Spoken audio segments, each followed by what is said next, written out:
할렐루야. 하나님의 크신 은혜와 평강이 오늘도 하나님을 사랑하고 또 기쁨으로 주님을 예배한 우리 모든 성도들에게 함께 하시기를 간절히 축원합니다. 우리 성도님들 지난 한 주 잘 지내셨는지 모르겠습니다. 어제 비가 내렸습니다. 초여름처럼 덥던 시간들이 계속 되었었는데요.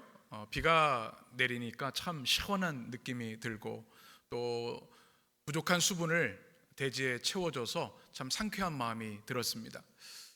이런 기도를 하게 되었습니다. 하나님, 성령 강림절기를 지나고 있는 제 자신과 우리 모든 해림의 성도들의 심령에 은혜의 단비, 성령의 단비를 충만히 내려 주옵소서. 여러분, 우리 인생에 가장 힘들고 어려운 것 중에 하나는 우리 마음이 갈라지는 것이겠죠. 여러분, 건조한 것만큼 위험한 것이 없습니다. 우리 몸에도 충분한 수분이 있어야 되는 것처럼 우리 영혼에도 성령의 생명수가 있어야 활기 있고 윤택한 삶을 살 수 있는 것이죠. 우리 하나님께서 우리 성령 강림절, 오늘 성령 강림 후 제3주를 지내고 있는데 이 은혜가 깊어지고 또 성령의 은혜와 단비, 성령의 단비를 여러분에게 부어주시기를 축복합니다. 찬송가 183장의 가사가 저의 기도가 되었습니다. 빈들의 마른 풀같이 시들은 나의 영혼, 주님이 약속한 성령 간절히 기다리네. 가물어 메마른 땅에 단비를 내리시듯 성령의 단비를 부어 새 생명 주옵소서. 이 찬양이 여러분의 기도와 응답이 되시기를 축복합니다. 우리가 성령에 대해서 이번 올해 사도행전 2장의 말씀, 또 우리가 고린도전서 12장의 성령의 은사에 대한 말씀, 갈라디아서 5장에 있는 성령의 은사, 성령의 열매, 9가지 열매에 대한 말씀들을 이렇게 쭉 나누려고 하는데요. 이 성령에 대한 공부를 하면서, 말씀을 배우면서 우리 모든 성도들의 삶에 성령을 아는 지식이 깊어지셨으면 좋겠습니다. 또 성령이 우리 머리로만 이해되는 것이 아니라 여러분은 이 예배 가운데, 기도 가운데, 말씀 가운데 체험되어져야 될 줄 믿습니다. 그리고 성령께서 우리 안에 내주하시고 역사하신다는 것이 어떤 의미인지를 우리가 분명히 깨달아가는 강림절기가, 성령 강림절이 되었으면 좋겠습니다.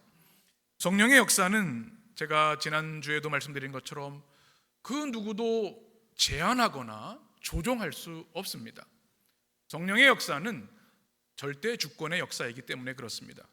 불같은 성령, 급하고 강한 바람 같은 성령이라는 의미가 바로 그런 의미입니다.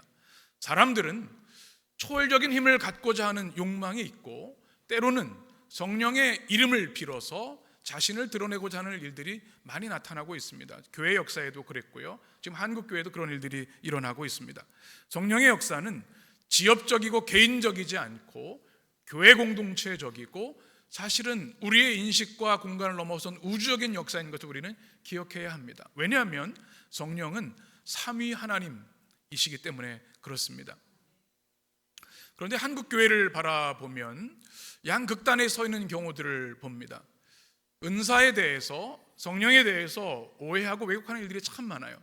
우리나라에서 박영돈 교수라는 분이 성령론의 대가이신데 그분이 쓴 책 중에 일그러진 성령의 얼굴이라는 책이 있습니다. 양극단의 위험에 대해서 그는 경고하고 있는데요. 하나는 은사 중지론입니다.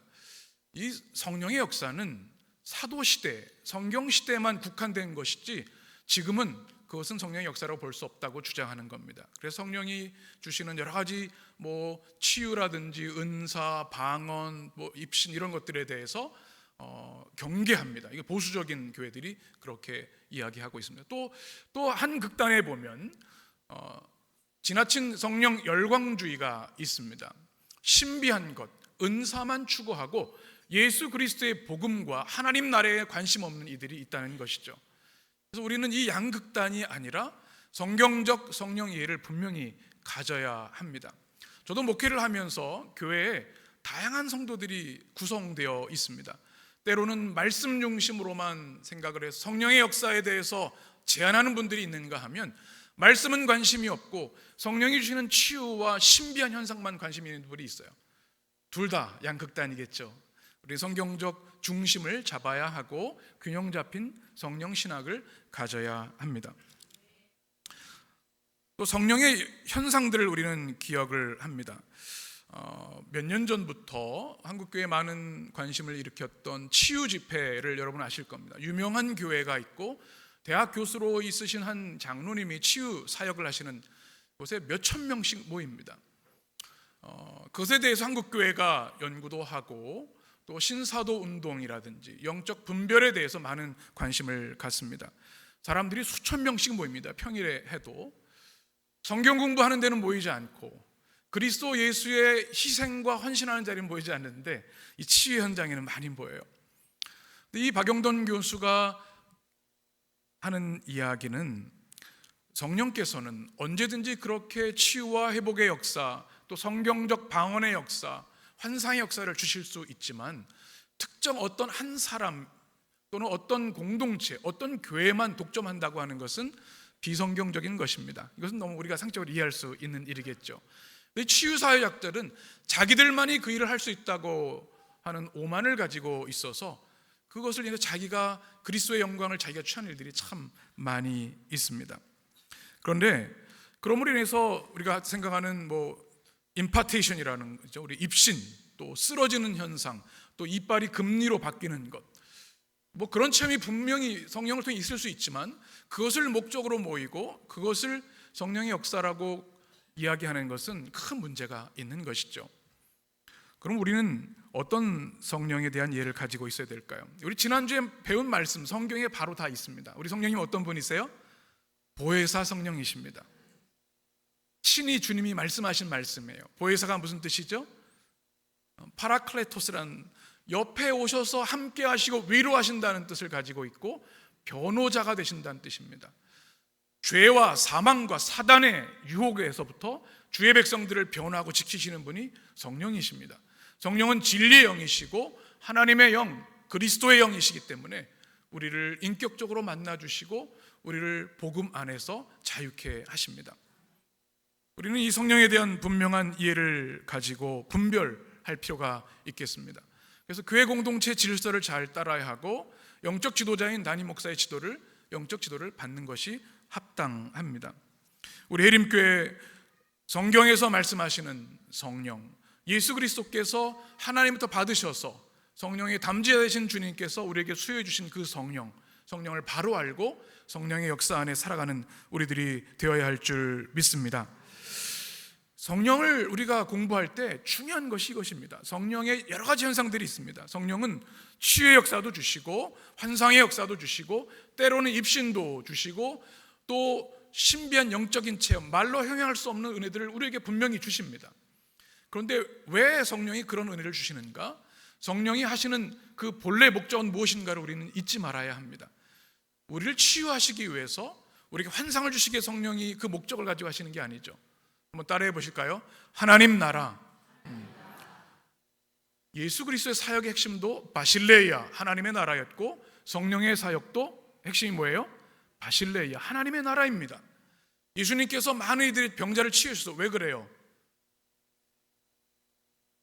그 인생에 하나님 나라가 임하게 하기 위해서입니다. 하나님이 통치하시고 자유와 안식과 평안을 주시기 위해서, 귀신을 쫓는 일도 마찬가지입니다. 하나님 나라가 그 안에 임하게 하시기 위해서 그렇게 하시는 거죠. 성령을 우리가 이해할 때 분명한 척도가 있습니다. 성령 사역의 중심이 복음인가 아닌가를 분명히 우리는 봐야 합니다. 성령이라고 하는 이름을 가지고 있지만 하나님이 취하실 그 영광을, 주님의 자리를 빼앗는 이들이 얼마나 많은지, 그것은 무서운 심판을 면하지 못할 것입니다.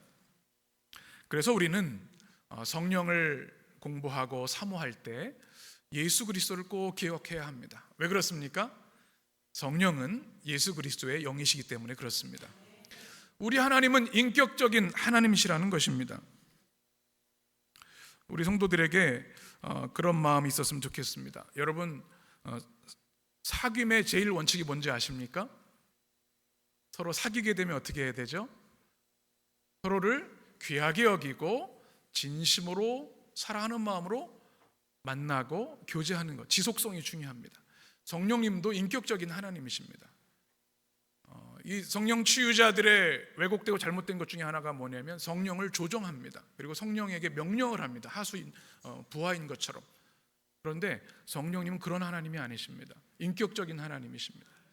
성령님을 정중하게 우리가 초청하고 사랑하고 그분과 함께 머물러서 깊이 기도하고 말씀으로 나가야 우리 가운데 임재하시고 역사하시는 줄 믿습니다. 이 오늘 베드로가 성령 충만하지 않습니까? 마가다라 방에서 성령이 임하셨습니다. 그래서 급하고 강한 바람 같은 불 같은 성령이 임하셨는데 그들이 어떤 신비한 체험도 했지만 그들의 중심은 분명 예수 그리스도 한 분이셨습니다. 그들이 방언을 했다고 말씀드렸는데 이 방언은 고린도전서 12장에 그 하나님과 교제하는 신비한 언어인 그 방언이 아니라 무엇이라고요? 외국어라고 말씀드렸습니다. 오순절에 모인 많은 사람들이 예수 그리스도가 누구신지를 들을 수 있도록 한 방언, 그것은 선교를 목적으로 한 하나님이 주신 언어였습니다. 그리고 베드로는 요엘서 2장의 말씀을 인용했습니다. 이들이 지금 외국어로 얘기하는 것이 술 취한 것이 아니다. 뭐예요? 하나님이 약속하신 영을 부어주신 것이다. 내가 내 영을 너에게 부어줄 것인데 남자에게도 여자에게도 젊은이에게도 어른에게도 심지어는 종들에게도 부어줄 것이다. 하나님의 구원과 심판의 때가 이를 것인데 그들이 환상을 보고 꿈을 보고 예언할 것이라는 말씀이었습니다. 그건 뭐라고요? 하나님의 말씀이 성취된 것이 성령 강림이다, 이런 말씀입니다. 지난주는 우리 시편 16편의 말씀을 베드로가 인용해서 설교를 했습니다. 예수 그리스도가 여러분 때문에 십자가에 못 박혀 죽었지만 어떻게 해요? 하나님께서 그를 죽음의 덫에서 해방하시고 풀어 살리셨다. 그리고 오늘 주시는 말씀, 또 그 주님께서 성령을 성부 하나님께 받으셔서 부으셨다는 말씀이죠.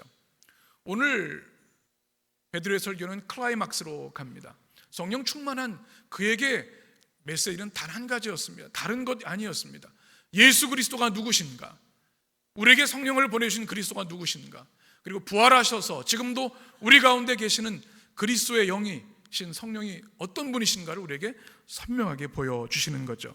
34절 말씀으로 오늘 말씀을 시작합니다. 같이 읽겠습니다. 다윗은 하늘에 올라가지 못하였으나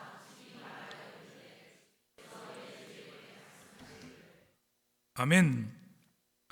이 베드로가 성령 충만하여서 설교를 하는데 또 한 번 다윗을 소환합니다. 그리고 다윗이 어떻게 했다고요? 어디에 올라가지 못했어요? 다윗은 이스라엘 백성들에게 가장 위대한 왕입니다. 하나님의 마음에 합한 사람, 그의 영적 권위와 힘은 대단합니다. 그런데 그도 인간일 뿐이었습니다. 그의 무덤이 예루살렘에 있습니다. 하늘에 올라가지 못했습니다. 그리스도의 예표이지만 그도 인간이었다는 말이죠. 그 다음에 말씀하는 게 뭐냐면 하늘에 올라가지 못했지만 친히 말하여 이르되 주께서 내 주에게 말씀하시기를, 이렇게 말씀합니다. 그러면서 이 다윗이 지었던 이 시편의 말씀을 가지고 예수 그리스도가 어떤 분이신지를 우리에게 증언해주고 있습니다. 저는 이 말씀 묵상하면서 이런 궁금증이 생겼습니다. 베드로가 구약에 많은 말씀들이 있는데 왜 시편의 말씀을 가지고, 시편 16편의 말씀을 지난 시간에 나눴는데 또 오늘 시편의 말씀을 가지고 말씀하는 것일까? 여러분 시편 좋아하시죠? 저도 시편의 말씀을 참 좋아합니다. 매일 우리 구약의 말씀, 또 예언서의 말씀, 또 복음서의 말씀, 서신의 말씀을 읽지만 시편을 읽는 것은 하루도 빠지지 않고 읽습니다. 시편의 은혜는 참 대단한데요. 제가 좋아하는 책 몇 권을 한번 소개해드리면, 한번 보여주시면 C.S. 루이스의 시편 사색이라는 책이 있습니다. 옥스퍼드의 영문학 교수였고 기독교 변증가인 그가 시편을 읽으면서 체험한 일들인데요, 참 은혜롭습니다. 그 다음 보시면 요즘 제가 이제 읽고 있는 천재신학자 디트리 보네포의 성경의 기도서라는 시편 개론이 있습니다. 참 제가 보물같이 여기는 책입니다. 그 다음에 보시면 오늘 설교에도 인용을 해드리겠지만 유진 피터슨의 너희 보물이 있는 곳에 라고 하는 것, 자기 중심성을 넘어서 하나님께로 나가는 시편들을 해설해주는 말씀들이 참 은혜가 됩니다. 많은 사람들이 시편을 강조합니다. 왜 그럴까요? 다른 성경들은 다 산문인데 시편은 시로 되어 있습니다. 그리고 인간의 언어로 되어 있고 시라고 하는 장르로 되어 있지만 많은 신학자들이 주장하는 것은 시편이야말로 가장 강력한 복음이다. 또 보네포 신학자 같은 경우는 시편은 그리스도의 기도다. 가장 위대한 예배서이고 기도서이다. 그래서 제가 우리 처음 신앙생활하는 분들은 성경이 좀 읽기가 어려운 부분들이 계세요. 그래서 복음서를 먼저 읽으시고 매일 시편 한 편씩 읽으라고 권면을 드립니다. 시편 안에 우리가 잘 깨닫지 못할지라도 예수 그리스도가 어떤 분이신지 그리스도의 복음으로 충만해 있기 때문에 그렇습니다. 여러분 시편 읽고 싶은 마음이 막 들지 않으십니까? 이제 더워질 텐데요. 성경 읽기 좋은 계절입니다. 말씀 읽으시고 여러분 매일 시편 꼭 한 편이라도 꼭 읽으셨으면 좋겠어요. 한 편씩 읽으면 얼마나 걸려요? 150일이면 완독할 수 있습니다. 그런데 한 편 읽는데 한 2, 3분밖에 안 걸려요. 하루에 3편씩 하면 50일이면 시편을, 여러분의 인생 하나님 나라 가는 그날까지 시편이 여러분의 기도와 또 예배와 찬양이 되셨으면 좋겠습니다. 여러분 시편 중에 어떤 시편을 좋아하십니까? 세계에서 가장 많은 사랑받는 시편이 시편 23편이랍니다. 전 세계 그리스도인들이 시편 23편. 여러분 잘 아시죠? 우리 한번 같이 읽겠습니다. 우리 시인의 마음으로 같이 읽겠습니다. 여호와는 나의 목자시니 내게 부족함이 없으리로다. 그가 나를 푸른 풀밭에 누이시며 쉴 만한 물가로 인도하시는도다.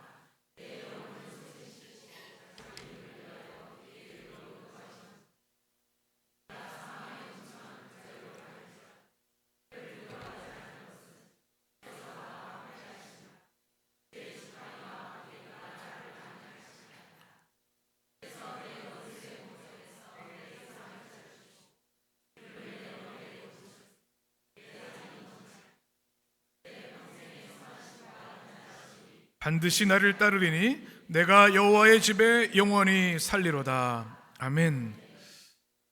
여러분 시인의 마음으로 읽으셨죠? 한번 여러분 오늘 집에 가셔서 한번 이 말씀을 여러분의 목소리로 한번 읽어보세요. 이 시편에 무슨 덧붙일 말이 있겠습니까? 그 다음에 사랑하는 시편이 시편 1편입니다. 이번엔 제가 이제 여러분을 교독해서 우리 시인의 마음으로 고백하겠습니다. 복 있는 사람은 악인들의 꾀를 따르지 아니하며 죄인들의 길에 서지 아니하며 오만한 자들의 자리에 앉지 아니하고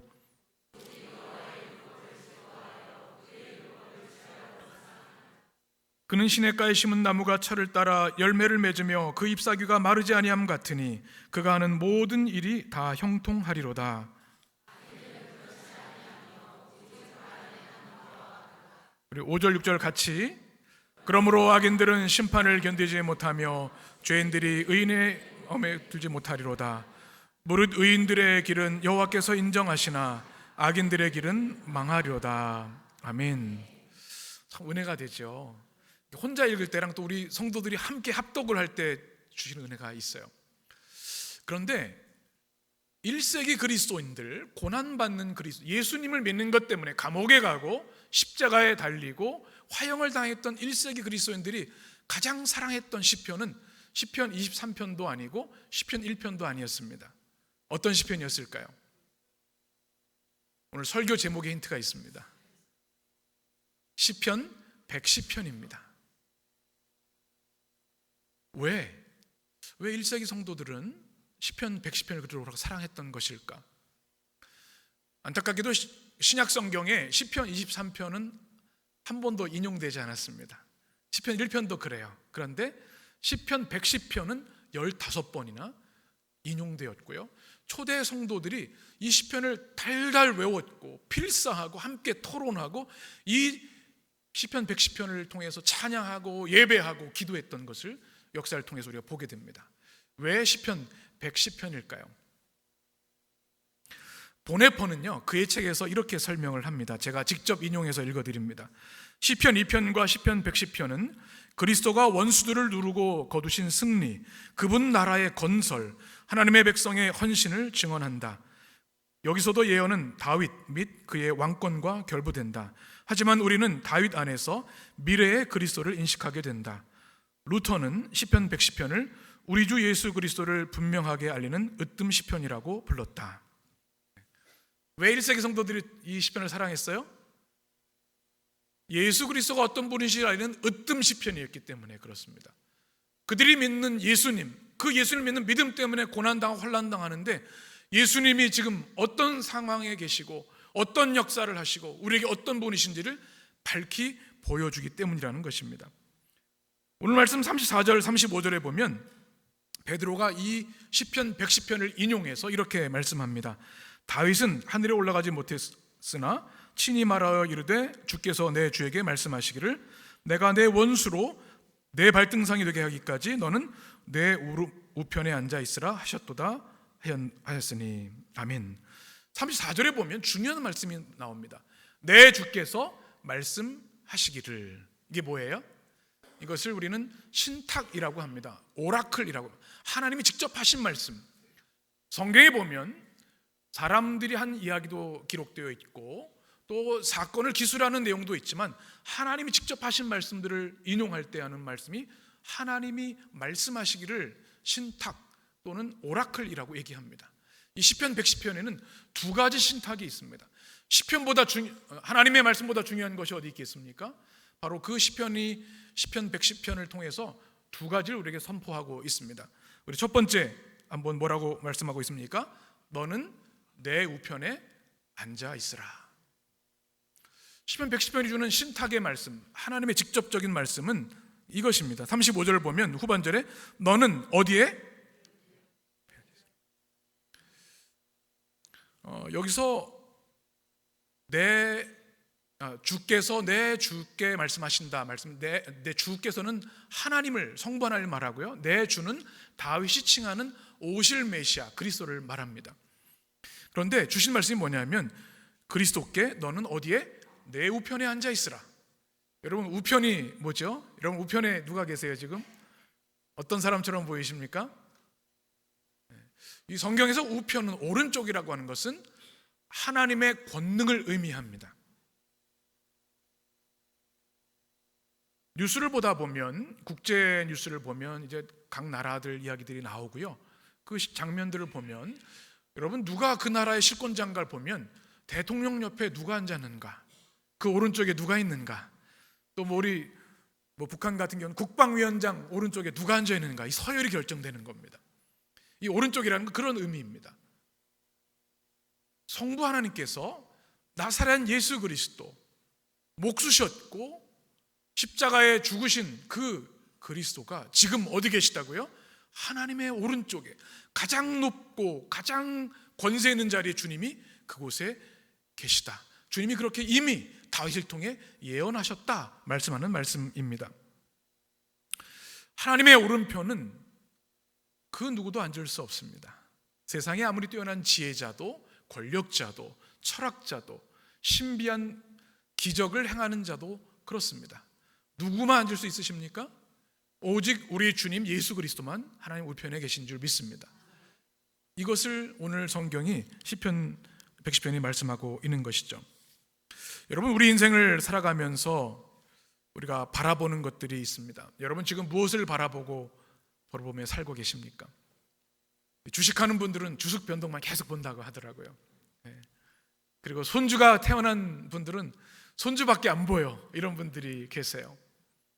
그리고 회사를 경영하는 사람은 이 회사를 어떻게 이끌어갈 것인가, 회사의 지금 현재의 모습, 앞으로의 미래를, 그것을 계속 생각하게 됩니다.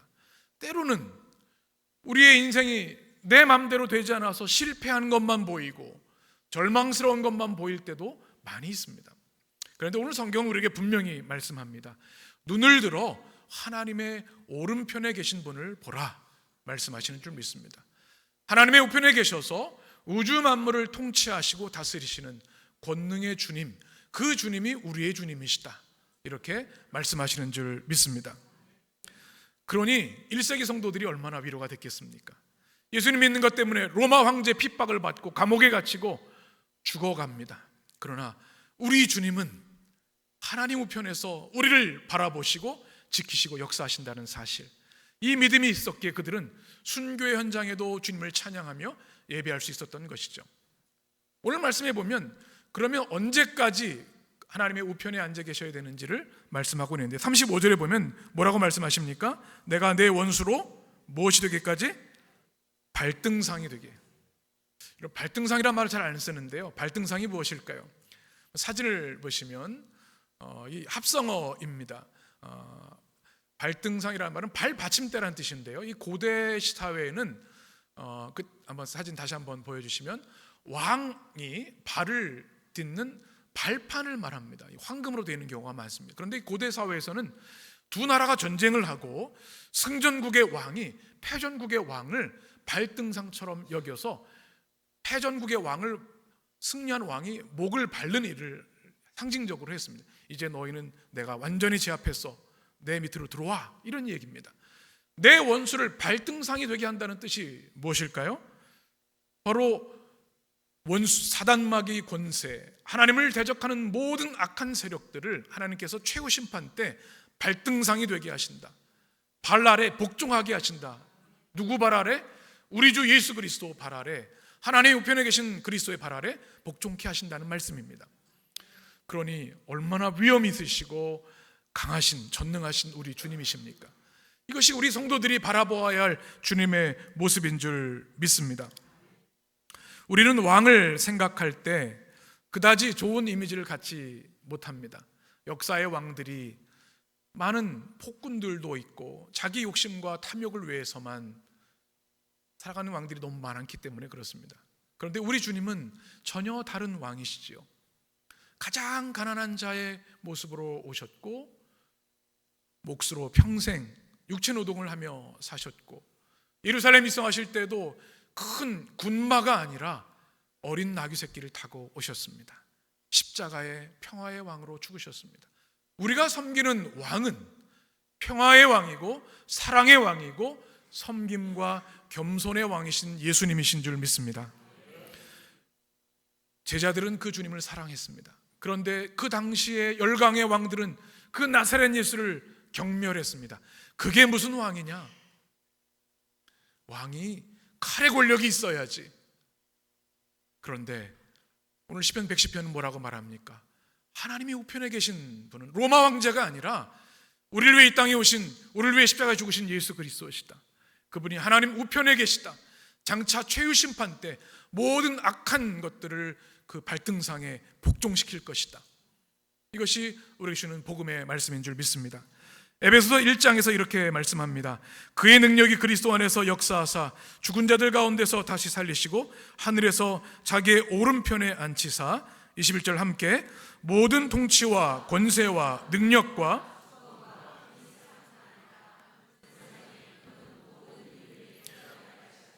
모든 이름 위에 뛰어나게 하시고 또 만물을 그의 발 아래 복종하게 하시고 그를 만물 위에 교회의 머리로 삼으셨느니라. 아멘. 이 왕이 누구십니까? 바로 모든 이름 위에 뛰어나게 하신 우리의 진정한 왕 예수 그리스도이신 줄 믿습니다. 시편 110편이 이 왕을 우리에게 소개해주고, 베드로는 성령 강림의 현장에서 또 오늘 살아가는 우리에게 그 왕을 온전히 믿고 섬기라고 말씀합니다. 여러분, 지금 여러분의 왕이 누구이십니까? 여러분을 움직이고 여러분의 삶을 이끌어가는 왕이 누구입니까? 혹시 우리 주님이 계셔야 할 그 왕의 자리를 다른 것이 차지하고 있는 것은 아닙니까? 그 모든 것들을 끌어내리고 오직 우리 주 예수 그리스도를 왕좌에 모시는 여러분 되시기를 축원합니다. 두 번째 신탁의 말씀은 너는 영원한 제사장이라는 말씀입니다. 우리 4절 말씀을 같이 읽겠습니다. 여호와는 맹세하고 변하지 아니하시리라. 이르시기를 너는 멜기세덱의 서열을 따라 영원한 제사장이라 하셨도다. 아멘. 제사장은 매우 중요합니다. 하나님의 백성에게는 제사장이 꼭 있어야 합니다. 그래야 제사를 드릴 수 있고 하나님께 나아갈 수 있기 때문에 그렇습니다. 질서를 잡고 거룩을 가르치는 것, 말씀을 가르치는 것, 제사장의 역할인데요, 이것이 없으면 하나님 백성됨이 불가능합니다. 그런데 인간 제사장에는 한계가 있어요. 뭘까요? 죽습니다. 그래서 제한적입니다. 이 결핍을 채우시기 위해서 우리 하나님께서 예수 그리스도를 우리에게 영원한 제사장으로 보내셨다는 말씀입니다. 오늘 말씀 4절에 보면 이렇게 말씀합니다. 너는 누구의 서열을 따라? 멜기세덱의 서열을 따라 영원한 제사장이라. 여러분, 멜기세덱이 누구죠?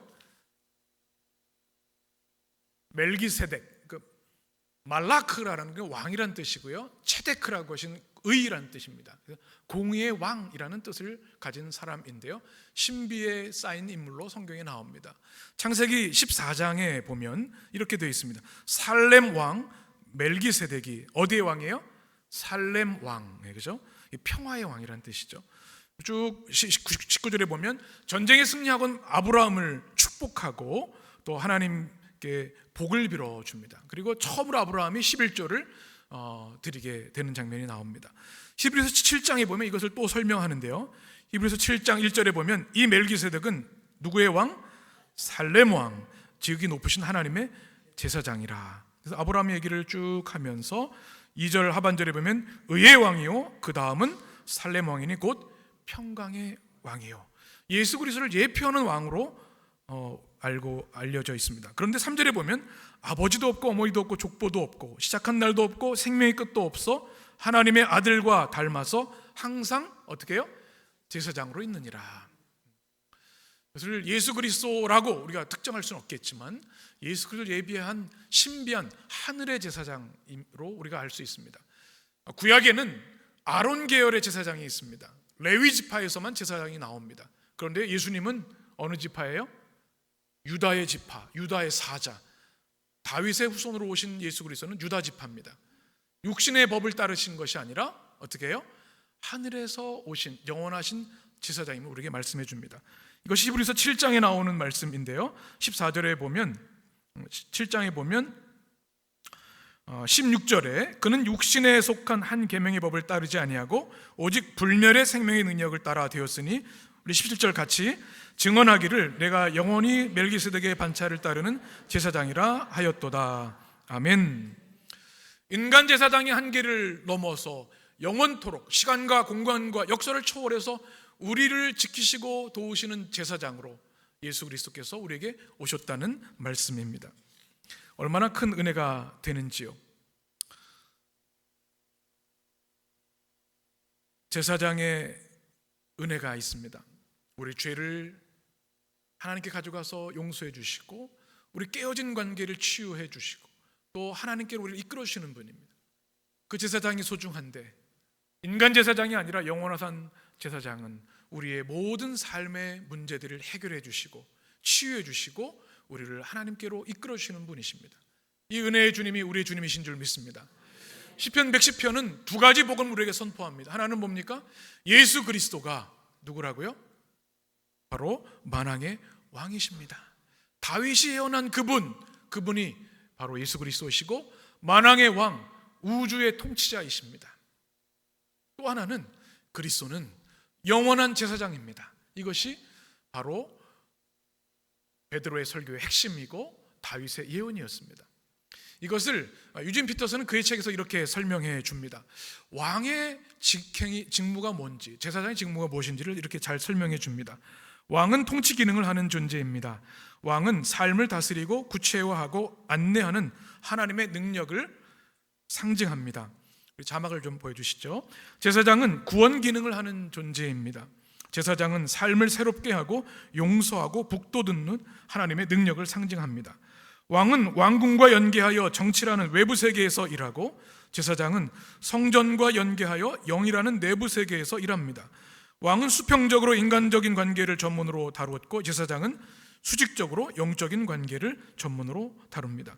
이렇게 왕과 제사장은 각기 다른 사람들이 각기 다른 기능을 합니다. 그런데 1세기 몇몇 팔레스타인 사람들은 예수님의 생애 속에서 이 두 가지, 즉 왕과 제사장의 기능과 역할이 통합되는 것을 목격했습니다. 바로 이것을 시편 110편은 그러한 통합과 결집이 메시아 창조, 그리스도 창조에서 이루어진다고 기술한 것입니다. 예수님 안에서 왕과 제사장, 외적인 삶과 내적인 삶이 통합되어 단일한 삶으로 드러났습니다. 그 삶은 주님이요 구세주이신 예수 그리스도 안에서 이루어진 하나님의 삶이었습니다. 여러분 아멘이시죠? 우리 주님이 왕과 제사장의 기능을 통합하셔서 우리와 함께 하시는 하나님이 주셨다는 말씀입니다.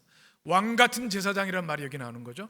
로열 프리스트라는 말이 그렇습니다. 우리 주님이 우리와 함께 하시고 우리 예배를 받으시고 우리 예배 가운데 임하시는 그 주님이 왕 같은 제사장으로 하나님의 백성들을 이끄시고 치유하시고 역사하신다는 말씀입니다.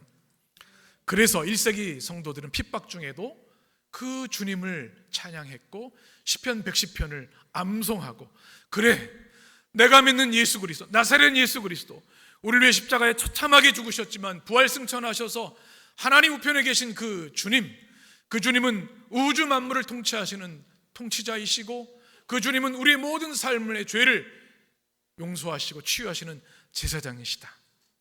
그 주님이 우리 가운데 함께 하신다. 이것이 그들의 고백과 찬양이었습니다. 여러분, 시편 110편의 복음이 분명해지셨죠? 중요한 것이 하나 있습니다. 예수 그리스도를 영접하고 세례받은 모든 성도들에게는 주님이 주신 두 가지 소명이 있는데, 바로 왕의 소명과 제사장의 소명이라는 것입니다. 왕의 소명이 무엇입니까? 왕은 백성들을 책임지는 사람이 되어야 합니다. 하나님의 대리자로서 두렵고 떨리는 마음으로 백성들을 돌보고 먹을 것을 주고 그들의 삶을 품어 안는 자가 왕입니다. 왕은 중심을 잡아줘야 합니다. 기준, 사람들이 흐트러지고 죄로 나아갈 때 질서를 잡아주는 자입니다. 왕은 축복하는 사람입니다. 우리 주님이 그러셨고요, 우리에게 이 왕의 소명을 주신 줄 믿습니다.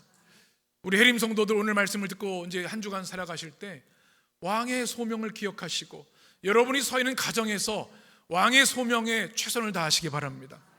하나님 중심의 삶을 회복하셔야 되고, 하나님의 이름으로 여러분의 자녀들, 여러분의 친구들, 이웃들을 축복하시기 바랍니다. 그리고 하나님을 잃어버리고 살아가는 이들에게 기준, 하나님을 기억하라고 하는 메시지를 전하는 우리들이 되어야 될 줄 믿습니다. 또 하나는 제사장의 소명입니다. 제사장은 무엇입니까? 다리를 놓는 사람이라는 뜻을 가지고 있습니다. 중보자의 역할을 하는 것입니다. 그리고 치유자의 역할을 하는 겁니다. 죄의 문제로 하나님을 떠나 있는 그들을 향해서 하나님께 나와 회개하고 죄사함을 받으라고 말하는 사람입니다. 여러분, 가장 큰 심판이 무엇인지 아십니까? 하나님과 멀어져 사는 삶이 가장 큰 심판입니다. 그들을 깨워서 은혜의 보좌 앞에 나오도록 이끄는 것이 제사장입니다. 하나님께 나와야 돼. 또 믿음 생활 제대로 해야 돼. 예배 생활 제대로 해야 돼. 너의 삶의 주인이 누구시고 너희를 이끌어가는 분이 누구신지 정신 차려야 돼. 너 죄 가지고 하나님께 나와. 은혜의 보좌 앞에 나와 그리스도의 보혈로 용서받고 모든 깨어진 관계가 치유되는 역사, 그것이 제사장의 소명입니다. 우리 성도들이 서 있는 가정, 일터, 여러분의 삶의 자리에서 우리 주님이 주신 이 제사장의 소명을 감당하시기를 축복합니다. 성령 강림 절기에 사도행전 2장을 통해서, 베드로의 설교를 통해서, 시편 110편 다윗의 예언을 통해서 우리는 다시 한번 우리가 믿는 예수 그리스도, 우리가 지금 예배하는 예수 그리스도 어떤 분이시지 밝히 깨달아 압니다. 우리 주님은 그냥 나 혼자의 왕이 아니시라 온 인류의 왕이시고 보이는 것과 보이지 않는 것을 통치하시는, 우주 만물을 통치하시는 통치자이신 줄 믿습니다. 모든 깨어진 것들을 치유하시고 회복시키시고 우리를 전능하신 하나님께로 이끌어주시는 영원한 제사장이신 줄 믿습니다. 우리의 왕과 제사장 되신 주님을 더욱 사랑하고 오직 믿음으로 주님을 섬기시기를 바랍니다. 그리고 우리에게 주신 왕과 제사장의 소명으로 살아가는 축복의 백성들 되시기를 축원합니다. 기도하겠습니다.